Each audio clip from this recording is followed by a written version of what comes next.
Oui, bonsoir. Bon, aujourd'hui, à cause de la température, on se retrouve en présence de moi et mon mari. Nous sommes deux.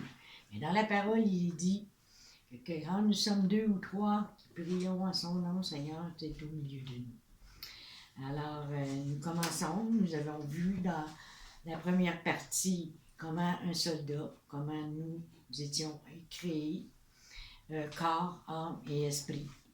Dans la partie 2, nous avons vu c'est quoi les armes spirituelles et comment s'en servir. Maintenant aussi, il faut être armé en tant que soldat pour le Seigneur. Il faut être armé à la pensée de souffrir.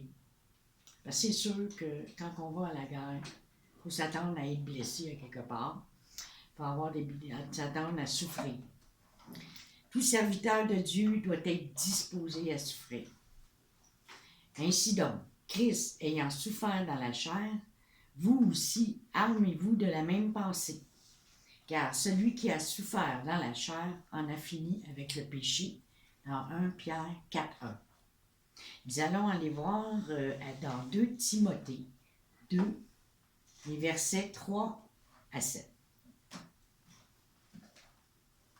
2 Timothée 2, versets 3 à 7.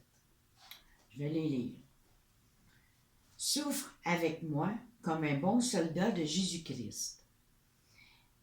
Il n'est pas de soldat qui s'embarrasse des affaires de la vie s'il veut plaire à celui qui l'a enrôlé. Et l'athlète n'est pas couronné s'il n'a pas combattu suivant les règles. Il faut que le laboureur travaille avant de recueillir les fruits. Comprends ce que je dis, car le Seigneur te donnera de l'intelligence en toutes choses. Alors, notre attitude juste à l'égard de la souffrance est une partie de l'armure de tout serviteur de Dieu. Dieu n'exemple pas ses enfants de l'épreuve et du châtiment. Ils sont nécessaires pour nous amener à une maturité. La souffrance choisie délibérément par ceux de ses enfants qui ont le désir ardent d'être entièrement à son service. Ce qui veut dire, quand on s'enrôle, on prend pour acquis que oui, il va y avoir des épreuves, oui, il va y avoir de la souffrance, et que nous sommes prêts, quand nous nous sommes enrôlés, que nous sommes prêts à accepter cela aussi, comme Christ a accepté. À être disposé à souffrir suppose un choix volontaire, il faut le décider aussi, d'un chemin de souffrance pour les intérêts de Christ. Que nous avons encore d'endurer l'affliction pour sa cause. Il n'est pas question ici de la somme d'épreuves que nous serons appelés à traverser, mais de notre attitude à leur égard.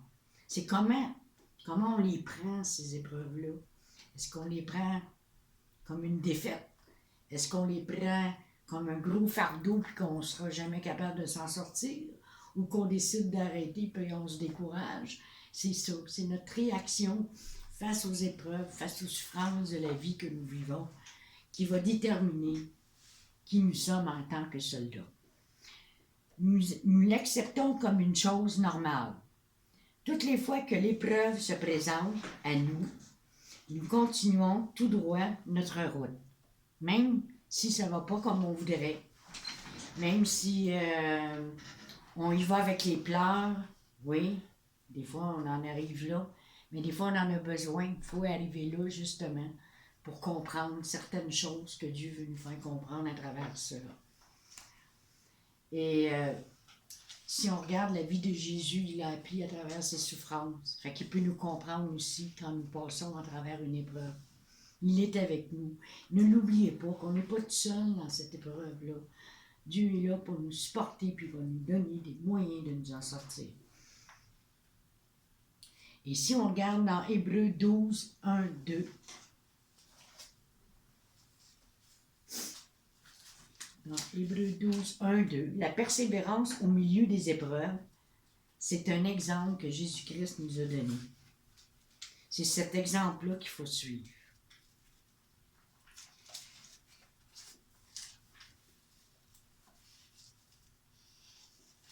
Hébreux 12, 1, 2. Nous donc aussi, puisque nous sommes environnés d'une si grande nuée de témoins, rejetons tout fardeau et le péché qui nous enveloppe si facilement et courons avec persévérance dans la carrière qui nous est offerte, qui nous est ouverte. Ayant les regards sur Jésus, le chef et le consommateur de la foi, qui, en vue de la joie qui lui était réservée, a su faire la croix, mépriser l'ignominie et s'est assis à la droite du trône de Dieu. C'est certain que pour lui, il a vaincu le monde. Il veut nous rassurer là-dessus, que le combat a déjà été mené. Et que nous, notre combat, on n'est pas seul non plus. Il est avec nous et nous passons au travers parce que nous avons les yeux fixés sur Christ. En ayant les yeux fixés sur Christ, à ce moment-là, on y va pour la gloire de Dieu. On y va pour la gloire à venir aussi, d'avoir combattu le bon combat jusqu'au bout. Et en acceptant les épreuves. Parce que les épreuves nous font grandir, nous amènent à une maturité en Christ.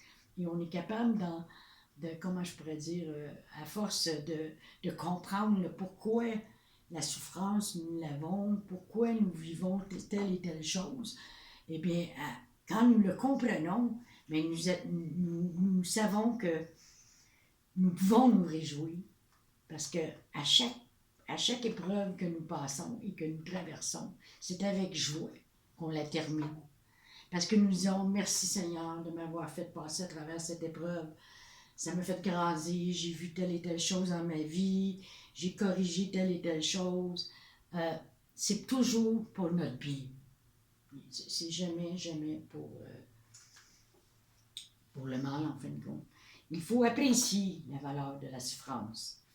Il y a certains chrétiens endurent la souffrance, mais n'en apprécient pas la valeur.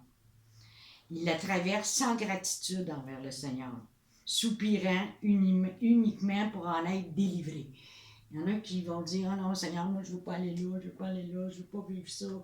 Seigneur, délivre-moi de cette épreuve, éloigne de moi tout ça. » Mais dans le fond, c'est pas ça que Dieu veut. Dieu veut t'aider à la traverser. C'est comme traverser le Jourdain d'un bord à l'autre. Il veut que tu traverses avec lui, que tu lui fasses confiance. Parce qu'il y a quelque chose, une récompense au bout. Il n'accepte pas l'affliction dans son cœur. Il faut l'accepter, ça, parce que c'est ça qui nous fait grandir. La considérant comme quelque chose de pénible, qu'ils doivent subir. On ne la subit pas, on la vit. Leur comportement montre qu'ils ne comprennent pas l'utilité de l'épreuve. Et tant et aussi longtemps qu'on n'a pas saisi ça, que l'épreuve nous amène à une autre dimension, alors là, rien ne nous découragera si nous comprenons la signification de la souffrance. Nous défierons les circonstances, les infirmités physiques. Pourquoi on voit des gens qui n'ont pas de bras et font plein de choses? Ils ne se sont pas arrêtés à leur infirmité, ils sont allés au-delà d'eux-mêmes, ils sont allés explorer d'autres dimensions qu'ils ne possédaient pas. C'est la même chose pour nous en tant que soldats de Christ. C'est que, oui, nous avons nos bras, nous avons nos mains, on est chanceux, nous on est debout, moi je suis chanceux, je suis debout. Avant je ne l'étais pas, avant j'étais en chaise roulante, maintenant je suis debout. Je suis contente, Dieu m'utilise avec mes mains, ma bouche, mes oreilles. Il y en a qui n'ont même pas le corps de ce que nous avons, puis ils sont capables d'aller au-delà de ça et de faire plus que nous qui avons tout. Et on doit supporter la souffrance avec joie aussi. C'est ça qui est le plus dur. Et pour cela, il faut être bien armé. C'est certain que des fois, tu n'as pas le goût d'être dans la joie quand tu subis des épreuves, puis que tu souffres et que ça fait mal. Quand tu as reçu un coup d'épée dans le côté, puis un autre dans le dos, et des fois, tu n'as pas le sourire étampé sur ton visage. Mais le Seigneur, il dit, ne crains pas ce que tu vas souffrir. Voici, le diable jettera quelques-uns de vous en prison, afin que vous soyez éprouvés. Et vous aurez une tribulation de 10 jours. Soyez fidèles jusqu'à la mort et je te donnerai la couronne de vie. C'est sûr qu'on sépare au lit dans l'armée pour avoir, juste pour avoir la récompense au bout de la ligne. On s'est engagé pour aller sauver des âmes. Mais aussi, on a une récompense, puis c'est pas à négliger non plus. Notre part est de faire confiance en Dieu, et s'il l'exige, de souffrir jusqu'à la mort. La sienne est de nous garder de ce qui dépasserait les forces qu'il juge bon de nous accorder. Dieu a besoin de serviteurs qui veulent travailler avec lui et qui n'hésiteront pas à renoncer à tout, même à leur vie, pour atteindre ce but. Tu sais, il y a des fois, il y en a qui vont avoir des limites, ils vont se mettre des limites. Moi, je suis capable d'aller jusque-là. Mais de là à aller jusqu'à mourir, il y en a qui vont dire non, qui sont pas prêts. Mais il faut aller jusque-là. Il faut aller jusque-là pour la cause. Ils l'ont vaincu à cause du sang de l'agneau et à cause de la parole de leur témoignage. Ils n'ont pas aimé leur vie jusqu'à craindre la mort. Dans Apocalypse 12, 11.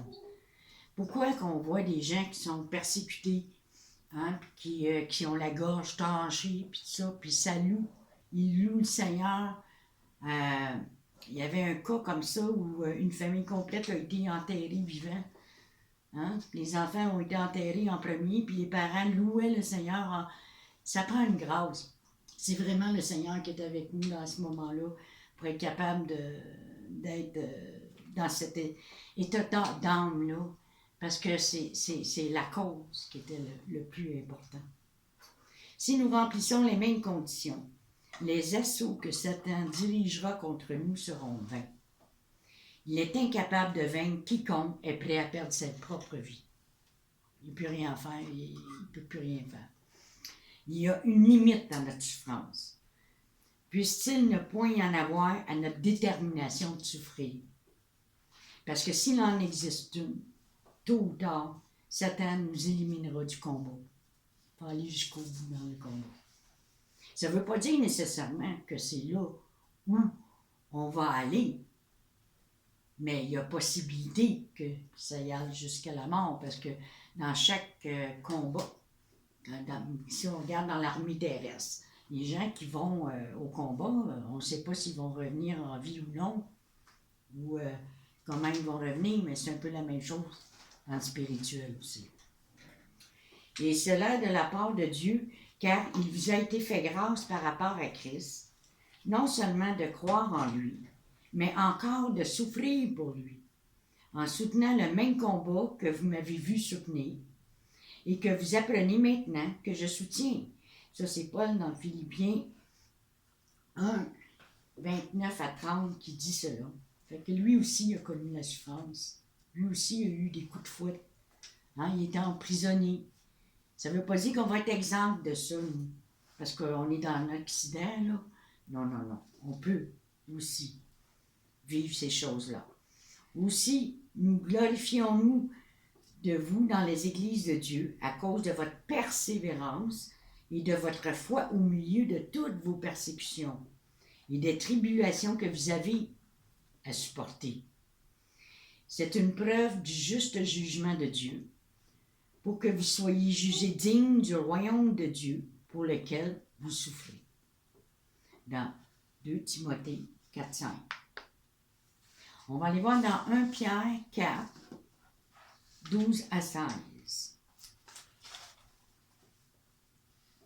1 Pierre 4, 12 à 16.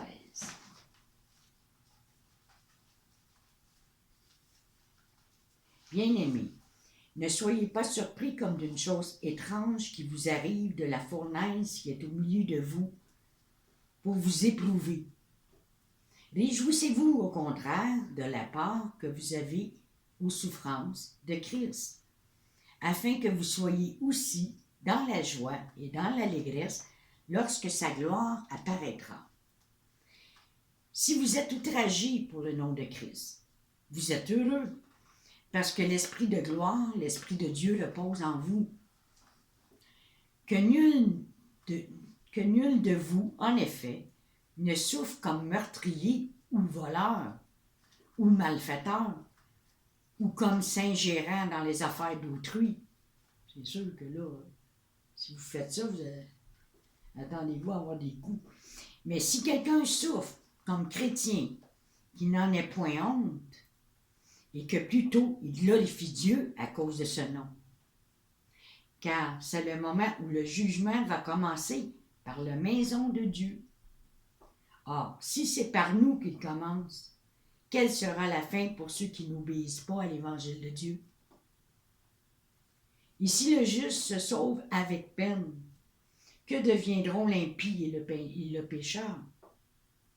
Ainsi que ceux qui souffrent selon la volonté de Dieu remettent leurs âmes au fidèle Créateur en faisant ce qui est bien. La souffrance, c'est la porte du brisement. C'est une porte d'entrée dans l'obéissance. Il faut apprendre à obéir à l'Esprit de Dieu quand notre chair est brisée. Christ paraît. C'est comme ça. Plus on va être brisé, plus Christ va paraître. Nous allons voir dans 2 Corinthiens 4.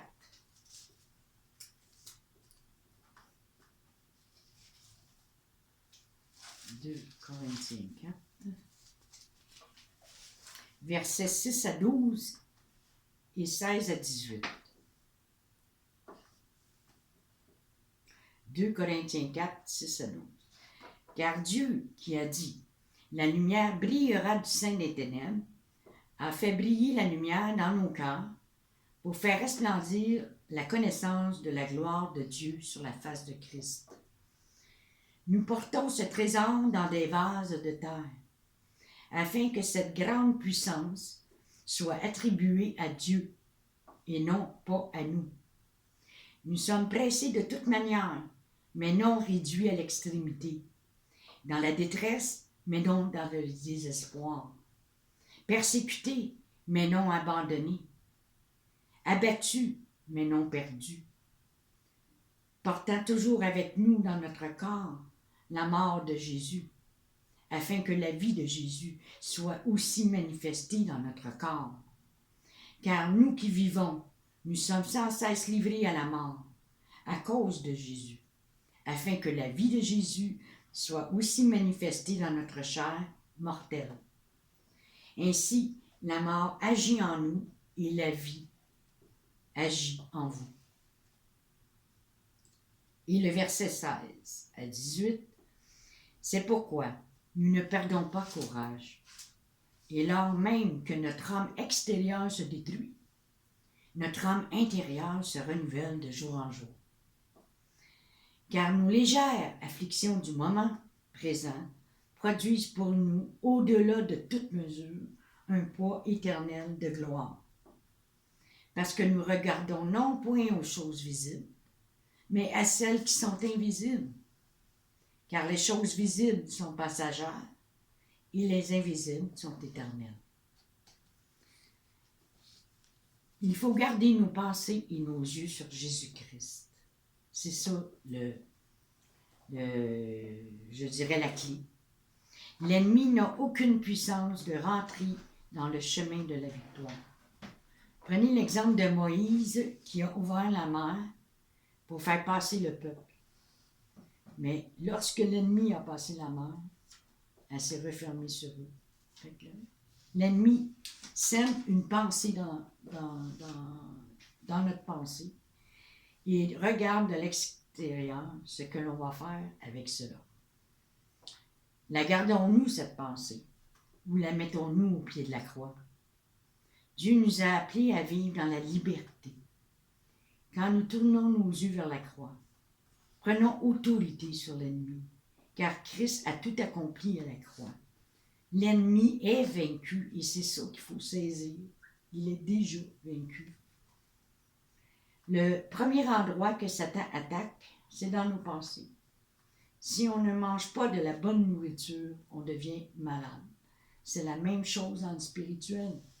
Se nourrir de la parole, méditer, prier, dans Matthieu 4.4. La seule chose que nous avons à combattre, c'est dans la prière, la louange, l'étude aussi qu'on peut faire sur un thème. Et quand la chair, elle veut pas, c'est là que c'est le pire. Il faut se faire violence et se dire, oui, j'y vais et j'affronte l'ennemi dans ce combat. C'est cela, souffrir, le vrai combat. C'est Dieu qui le fait aussi.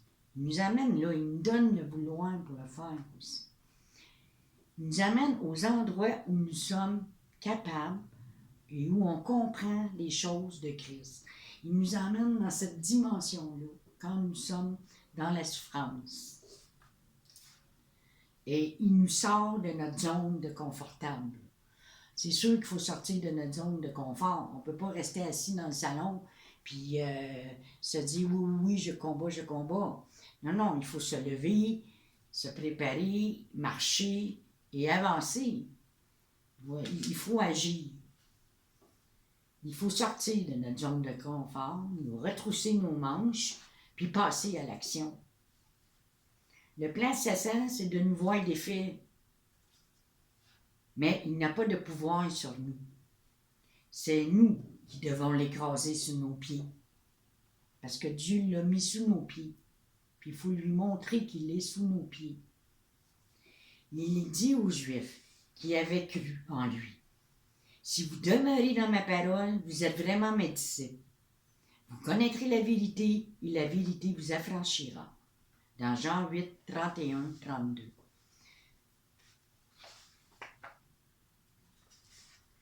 Car les armes avec lesquelles nous combattons ne sont pas charnelles, mais elles sont puissantes par la vertu de Dieu pour renverser les forteresses. Fait que les armes que nous avons sont puissantes. Et ce sont les armes de Dieu. Ce n'est pas n'importe quelle arme. Et comment il faisait David pour préserver ses pensées? Parce qu'il savait, lui, que la première chose que l'ennemi attaquait, c'était ses pensées. La première chose qu'il faisait, c'est dit, je ne mettrai rien de mauvais devant mes yeux. Dans Psaume 101:3. Il faut garder les pensées de Dieu et mettre à la poubelle ceux de Satan. Ce qui nous permet d'être dans la présence de Dieu. Il faut faire le ménage chaque jour, parce que chaque jour, il y a des pensées qui nous traversent, des milliers de pensées qui nous traversent l'esprit, puis il faut les filtrer. Le deuxième point qu'il faisait, c'est « Reçois favorablement les paroles de ma bouche et les sentiments de mon cœur » dans Psaume 19:15. Restez toujours dans la présence de Dieu et réjouissez-vous toujours dans le Seigneur. Et la troisième chose, parce que quand on regardait Psaume, quand il chantait, puis il louait, il faisait le tour de la salle, il dansait, il était vraiment exalté. Mais il faut qu'on soit comme ça. Il était dans la joie, même s'il y avait beaucoup de tourments, même s'il y avait beaucoup de tempêtes autour de lui. David louait le Seigneur dans la joie et l'allégresse. Et le troisième point, c'est « L'Éternel est ma lumière et mon salut. De qui aurais-je crainte? L'Éternel est le soutien de ma vie. De qui aurais-je peur? » Dans Psaume 27:1. Donc, il n'avait même pas de crainte, David. Il faisait confiance en Dieu. Et c'était vraiment... Sa vie était en toute confiance en l'Éternel. Et c'est ce qu'il faut faire, nous, la même chose. Fait que nous n'avons pas n'importe qui avec nous dans le combat, dans nos épreuves, dans ce que nous vivons chaque jour. Je ne dis pas qu'à chaque jour on a des épreuves, mais je dis qu'il y a des choses à traverser chaque jour. Puis c'est ce qu'il faut voir. Il faut voir aussi c'est quoi qu'on peut corriger de nous-mêmes et demander au Seigneur de nous aider dans l'épreuve aussi à traverser. Des choses qu'on peut faire nous-mêmes. Alors, je vous exhorte à vous réjouir dans les épreuves parce que c'est ça qui va vous amener à une foi inébranlable et c'est ça qui va vous amener à aimer les autres aussi parce que l'épreuve ne sera plus une crainte pour vous et que vous allez vivre avec l'amour de Dieu en vous et les moyens, à force d'être dans l'épreuve, ben, dans les épreuves, vous allez être capable d'être plus fort, plus combattant, et puis vous ne craindrez plus rien comme David. Merci. Soyez tous bénis.